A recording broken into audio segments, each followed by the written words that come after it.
वो मुकद्दस पत्थर जो आज हजारों बरसों की तारीख पेश करती है। एक ऐसा जन्नती याकूत जिसे मशहूर बुत शिकन हज़रत इब्राहीम और काबे के पहले मतवल्ली हज़रत इस्माइल अलैहिस्सलाम ने अपने मुबारक हाथों से नस्ब किया। तमाम तबर्रुकात में सबसे ज़्यादा मुतबर्रिक चीज़ जिसको बेशुमार इमामों, शहीदों और करोड़ों बंदगान खुदा ने छुआ और चूमा है।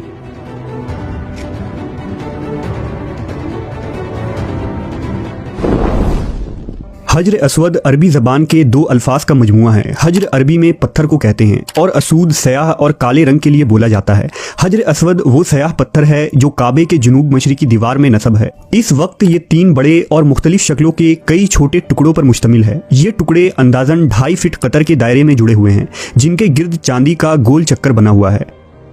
जो मुसलमान भी हज या उम्रा करने जाते हैं उनके लिए लाजिम है कि तवाफ़ करते हुए हर बार हजर अस्वद को बोसा दें। अगर हुजूम ज़्यादा हो तो हाथ के इशारे से भी बोसा दिया जा सकता है। रिवायतों के मुताबिक हजर अस्वद को हज़रत जिब्राईल अलैहिस्सलाम जन्नत से इस ज़मीन पर लाए थे, इसलिए इसे जन्नत का जौहर भी कहते हैं। जिस वक्त ये जन्नत से उतरा था तो चांदी से ज़्यादा सफ़ेद था, मोती के मसल चमकता था और उसके नूर से हरम शरीफ रोशन हो जाया करता था। लेकिन अरब के मुशरिकीन ने अपने मैले कुचैले हाथ लगाकर, ज़बान से चाट कर और दांतों से काट कर इसे स्याह कर दिया और इसमें मौजूद चमक ख़त्म हो गई। हजर अस्वद की ये खुसूसियत है कि न ये पानी में डूबता है और ना ही आग में जलता है। अगर हजर अस्वद की तारीख़ के मुतालिक बात की जाए तो रिवायतों से मालूम होता है कि हजर अस्वद हज़रत आदम अलैहिस्सलाम के साथ ज़मीन पर उतारा गया था। तौरीत के मुताबिक हज़रत आदम ने अपने फ़र्जिंद हाबिल के लिए एक कुर्बानगाह बनाया था। इस एतबार से मुमकिन है कि औलाद आदम ने उस वक्त काबा में हजर अस्वद नस्ब कर दिया था। ताहम तूफ़ान नूह के वक्त से हजर अस्वद को अबू अल क़बीस पहाड़ पर महफूज कर दिया गया, जो काबा शरीफ से कुछ फासले पर मौजूद है। और तूफ़ान नूह के बाद जब इब्राहीम अलैहिस्सलाम ने काबा की दोबारा तामीर की तो इस मुक़द्दस पत्थर को काबे में नस्ब किया था। वाक़या यूं है कि हज़रत इब्राहीम अपने बेटे हज़रत इस्माइल के साथ काबा शरीफ की तामीर कर रहे थे, तो हज़रत इस्माइल अबू अल क़बीस पहाड़ पर पत्थर तलाश करने लगे जिसे काबा में नस्ब किया जाए। लिहाजा उस वक्त हज़रत जिब्राईल इंसानी शक्ल में नमूदार हुए और हजर अस्वद को इस्माइल अलैहिस्सलाम के हवाले किया, जिसे वो अपने साथ जन्नत से लाए थे। और इस तरह हज़रत इस्माइल ने इस मुक़द्दस पत्थर को काबा के बाहरी दीवार में नस्ब कर दिया। इस्माइल अलैहिस्सलाम के बाद एक लंबे अरसे तक कबीला बनी जुरहुम काबा के मतवल्ली रहे, लेकिन जब बनु बकर जो औलाद इस्माइल में से थे बनी जुरहुम को मक्के से निकाल दिया तो जुरहुम के सरदार अम्र बिन हारिस ने हजर अस्वद, काबा पर चढ़ाए गए तलाई, हथियार और तमाम चीज़ें चाहे जमजम में छुपा दिया और मिट्टी वगैरह डालकर जमजम को ज़मीन के बराबर कर दिया ताकि हजर अस्वद और ये कीमती चीज़ें बनी इस्माइल के हाथ न लग जाए। बाद में कबीला कुरैश के सरदारों ने हजर अस्वद को दोबारा जमजम से निकाला और उसे काबा में नस्ब किया। 606 ईस्वी में जब हज़रत मोहम्मद सल्लल्लाहु अलैहि वसल्लम की उम्र 35 साल थी तो सैलाब की वजह से काबा की इमारत को सख्त नुकसान पहुंचा। लिहाजा कुरैश ने काबा की दीवारों को दोबारा तामीर की। लेकिन जब हजर अस्वद रखने का मसला आया तो कबीलों में झगड़ा हो गया। हर कबीले की ये ख्वाहिश थी कि ये सआदत उसे नसीब हो। इस पर मोहम्मद सल्लल्लाहु अलैहि वसल्लम ने इस झगड़े को तय करने के लिए ये तरीका इख्तियार किया कि हजर अस्वद को एक चादर में रखा और तमाम कबीलों के सरदारान से कहा कि वो चादर के कोने पकड़कर उठाएं। चुनांचा सब ने मिलकर चादर को उठाया और जब चादर उस मकाम पर पहुंची जहां उसको रखा जाना था तो आप सल्लल्लाहु अलैहि वसल्लम ने खुद अपने मुबारक हाथों से इसको दीवार काबा में नस्ब कर दिया। 6ठी सदी ईस्वी के आगाज़ में इस्लाम की आमद हुई और काबा के मुतवल्ली अब मुसलमान हो गए। खुलफा राशिदीन के ज़माने तक हिजाज़ मुक़द्दस में अमन व अमान रहा और काबा शरीफ इस्लामी दुनिया का मरकज़ रहा।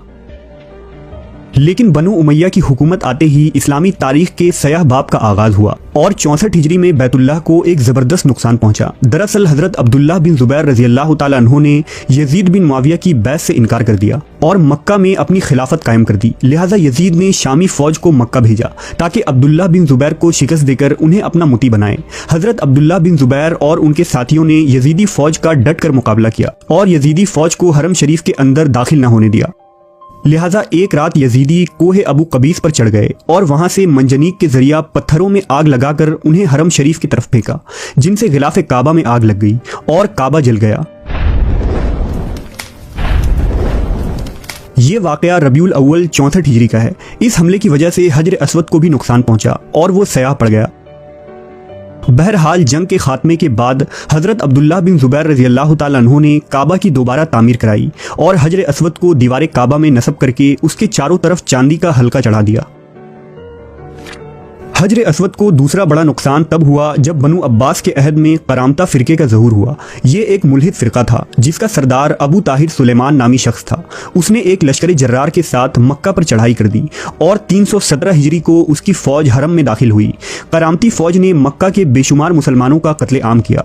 हज़ारों हाजी मारे गए। अबू ताहिर ने काबा शरीफ का दरवाज़ा उखाड़ डाला, हाजियों के मालो असबाब लूट लिए और हजर अस्वद को उखाड़ कर अपने साथ ले गया। लिहाजा अगले 22 सालों तक हजर अस्वद काबा में मौजूद न था और हाजी सिर्फ उस खाली जगह पर हाथ रखकर बोसा देते थे जहां से हजर अस्वद को उखाड़ा गया था।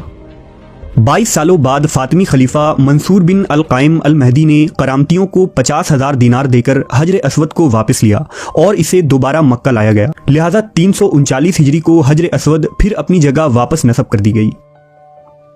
दुश्मनों और बिरोनी हमला आवरों के अलावा कुदरती आफात से भी हजर अस्वद को खासा नुकसान हुआ। लिहाजा सन 1039 हिजरी में मक्का में मौसलाधार बारिश हुई जिससे ज़बरदस्त सैलाब आ गया और सैलाब का पानी काबा के अंदर दाखिल हो गया। पानी की सख्त लहरों से काबा की 2 दीवारें गिर गईं और हजर अस्वद ने भी अपनी जगह छोड़ दी। यजीदी और करामतियों के हमलों से हजर अस्वद पहले ही कमज़ोर हो चुका था। लिहाजा इस सैलाब के धारों की वजह से हजर अस्वद टुकड़ों में बिखर गई। ये वो दौर था जब इस्लामी दुनिया की खिलाफत तुर्क उस्मानियों के हाथों में थी। लिहाजा जब इस तबाही की खबर उस्मानी सुल्तान मुराद खान को पहुंची तो उन्होंने फ़ौरन मक्का की तरफ इमदाद रवाना की और काबा की दोबारा मरम्मत करवाई गई। हजर अस्वद को जो अब 13 टुकड़ों में इलाहिदा हो चुका था उन्हें गुलाब से धोकर उनकी जगह जमाया गया और मसाले में मुश्क व सनोबर मिलाकर उसे बिठा दिया गया। अगर हजर अस्वद के मुताल्लिक साइंटिफिक रिसर्च के रौ से बात की जाए तो ईसाई सयाहों और आर्कियोलॉजिस्ट की राय यह है कि हजर अस्वद किसी शहाब साकिब यानी मेट्रॉइड्स का टूटा हुआ हिस्सा है। दरअसल शहाब साकिब खिला में सफ़र करने वाला पत्थर का वो ज़ख़ीम टुकड़ा होता है जो कभी कभार हमारी ज़मीन की तरफ आ जाता है और उसकी तेज़ रफ्तारी की वजह से ज़मीन पर गिरने से कबल ही उसमें आग लग जाती है। इसलिए देखने वालों को ऐसा महसूस होता है कि आसमान पर कोई तारा टूट रहा है। शहाब साकिब हज़ारों साल से हमारी इस ज़मीन पर गिरते आए हैं जिसका जिक्र इस्लामी रिवायतों में कौम लूत यानी सुदूम और उमूरा पर गिरने वाले अजाब की शक्ल में बयान की जाती है। ये शहाब साकिब निहायत ही कीमती माना गया है जो खालिस लोहे से बना होता है।